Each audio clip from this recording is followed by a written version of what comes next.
दोस्तों, दुनिया के इतिहास में आपने विश्वासघात की तमाम गाथाएं पढ़ी होंगी, सुनी भी होंगी और आसपास के समाज में देखी भी होंगी। लेकिन पंजाब में आंदोलन कर रहे किसानों के साथ बीजेपी और आम आदमी पार्टी ने जो विश्वासघात किया है वो अभूतपूर्व है।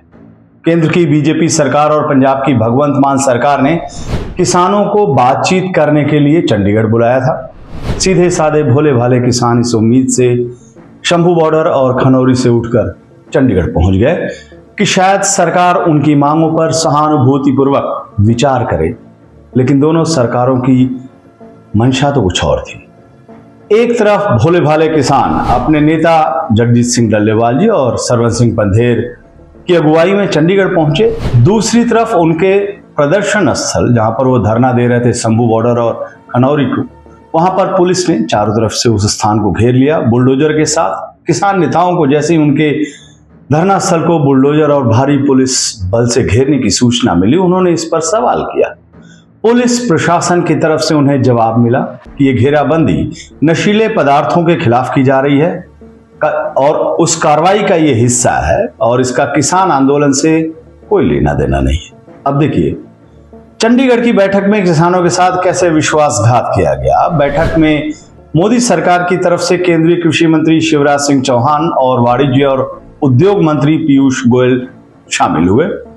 पंजाब की भगवंत मान सरकार की तरफ से उनके कृषि मंत्री गुरमीत सिंह खुडिया और वित्त मंत्री हरपाल सिंह चीमा ने मोर्चा संभाला। भारतीय जनता पार्टी और आम आदमी पार्टी के इन सभी मंत्रियों ने बैठक में किसान नेताओं के साथ खूब मीठी मीठी बातें की। किसानों के वाजिब मांगों को पूरा करने का वादा भी किया। अगले दौर के बैठक की तारीख भी तय कर ली, लेकिन उसके बाद इन दोनों सरकारों ने, बीजेपी और आम आदमी पार्टी की सरकारों ने मिली भगत से किसानों के साथ क्या किया? विश्वासघात की एक क्रूरतम कथा लिख डाली।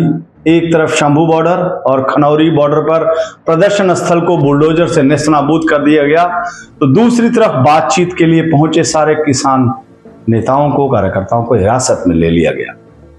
डल्लेवाल जी को तो पुलिस ने एम्बुलेंस में अरेस्ट ही कर लिया। जिन किसानों ने सरकार के इस विश्वासघात पर सवाल उठाए उनको मारा पीटा भी गया।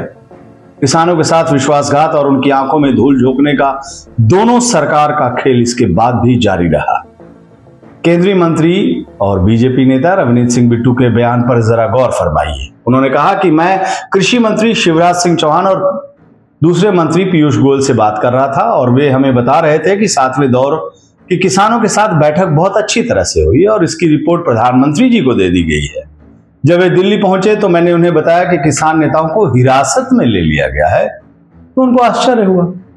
मुझे लगता है कि पंजाब सरकार की जितनी अधिक आलोचना की जाए उतनी ही कम है। ये बीजेपी के बिट्टू जी कह रहे हैं। बीजेपी के बिट्टू किसानों के साथ हुए विश्वासघात के लिए आपकी पंजाब सरकार को कसूरवार ठहरा रहे हैं। दूसरी तरफ पंजाब की मान सरकार खुद को किसानों का हमदर्द बताते हुए बयान पर बयान जारी कर रही है, इस उम्मीद में कि वो पहले की तरह किसानों की आंखों में धूल झोंकने में कामयाब हो जाएंगे।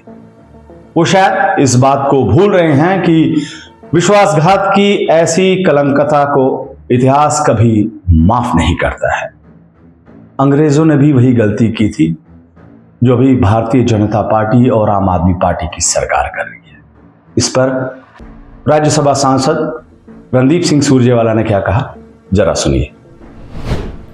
आज हिंदुस्तान के इतिहास में किसान, गरीब और मजदूर से विश्वासघात का सबसे बड़ा अध्याय भाजपा की केंद्र सरकार और पंजाब की आम आदमी पार्टी की सरकार ने मिलकर लिखा। किसानों को वार्तालाप के लिए बुलाया। किसान अपनी व्यक्तिगत मांग के लिए नहीं आए थे, एमएसपी की गारंटी मांग रहे थे पूरे देश के किसानों की फसलों के लिए। और जैसे ही केंद्र सरकार के प्रतिनिधियों से बातचीत करके निकले तो धरपकड़ शुरू हो गई। पंजाब सरकार और केंद्र की बीजेपी सरकार ने मिलकर उनको गिरफ्तार कर लिया।